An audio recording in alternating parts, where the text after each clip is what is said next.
Chapter 2. Ideas, anyone? That afternoon on the bus ride home, Josh said, "So, Freddie, we have to come up with something really good for tomorrow." "What are you guys talking about?" said my other best friend, Robbie. "Tomorrow is April Fool's Day," said Josh. "Oh, yeah, I almost forgot," said Robbie. "Good thing you guys reminded me." "We have to come up with a good trick to play on Max," said Josh. "On Max?" Robbie said a bit too loudly. "Hey, you wimps," Max said, standing up in his seat. "Did one of you just call my name?" "Uh-oh," I whispered. "No," said Josh.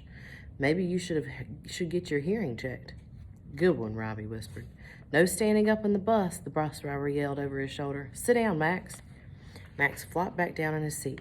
"Are you really going to play a trick on Max?" Robbie asked. "Yeah, why not?" asked Josh. "Because he's the biggest bully in the whole second grade," said Robbie. "Everyone's afraid of him."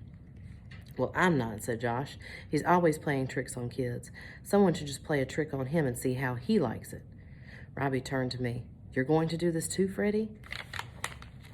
"Of course he is," said Josh. I nodded slowly. "He played a trick on Freddie last year, so why shouldn't Freddie play a trick on him this year?" "He did?" said Robbie.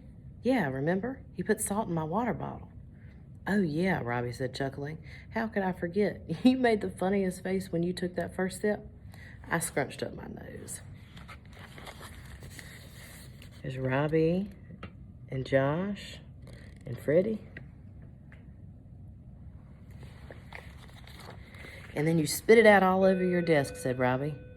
"You did?" said Josh. "I wish I'd been there to see that." "It was disgusting," I said. "Have you ever tasted salt water?" "Lots of times," said Josh. "You have?" said Robbie.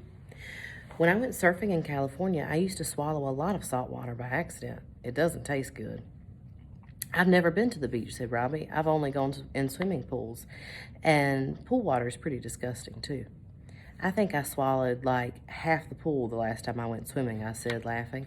"This summer I'm going to have to teach you to be a better swimmer," said Josh. "Cool," I said. "So do you guys know what trick you're going to play on Max?" asked Robbie. "Nope," said Josh. "Got any good ideas?" Let's see," said Robbie. "You could do something with fake bugs." "Like what?" I said. "Like sneak into his sandwich at lunchtime so when he goes to take a bite, he gets a bug in his mouth." I laughed. "That could be good," I said. "Nah," said Josh. "We need something better." "But remember we played that bug trick on Chloe," I said. "We put that fake spider in her cubby and she freaked out." "But that's Chloe," said Josh. "She's afraid of everything." "Good point," said Robbie. "Max is not afraid of bugs," Josh continued. "He's not going to freak out because we put a plastic bug in his sandwich." "I guess you're right," I sighed. "Oh, I just thought of a good one," said Josh. "What?" I said. "Have you ever dropped a can of soda on the ground by accident right before you were going to open it?" "I did once," said Robbie. "And what happened when you went to open it?" said Josh. "The whole thing exploded in my face," Robbie said, laughing. "Really?" I said.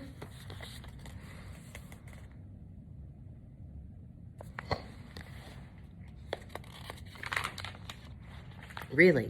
My hair was dripping with soda and my shirt was soaked." "Same thing happened to me," said Josh. "I wonder why that happens," I said. "It's because of carbon dioxide," Robbie said. "The what?" said Josh. "The carbon dioxide. It's what makes the soda bubbly. Carbon dioxide is a gas that usually sits at the top of the can, but if you shake the can, the carbon dioxide gets mixed around with the liquid soda below it.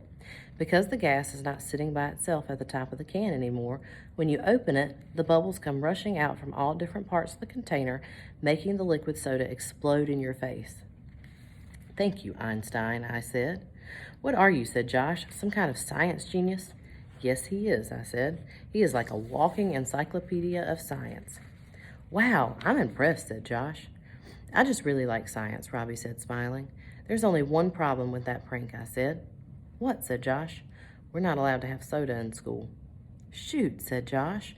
"I would have loved to see soda explode in Max Seller's face." "That would have been awesome," I said. "But we'll have to think of something else." "I really don't have any more ideas," Josh said. "Me either," said Robbie. "And we don't have a lot of time," said Josh. "April Fool's is tomorrow." "I just got a great idea," I said suddenly. "Awesome. What is it?" asked Josh. "I have twin cousins named Casey and Kelly." Uh-oh. "People call them Double Trouble because they are always getting into trouble. I know they'll have some really good April Fool's Day tricks. I'll call them as soon as I get home, and see what ideas they have. Then why don't you come over and we can make a plan? I'll just drop off my backpack at home and come over to your house, said Josh. Me too, said Robbie. Great. See you guys in about a half an hour, I said, as the bus pulled up in front of my house. You better be careful tomorrow, Max said, as I passed his seat getting off the bus. You never know what might happen. No, you'd better be careful, I thought to myself and smiled.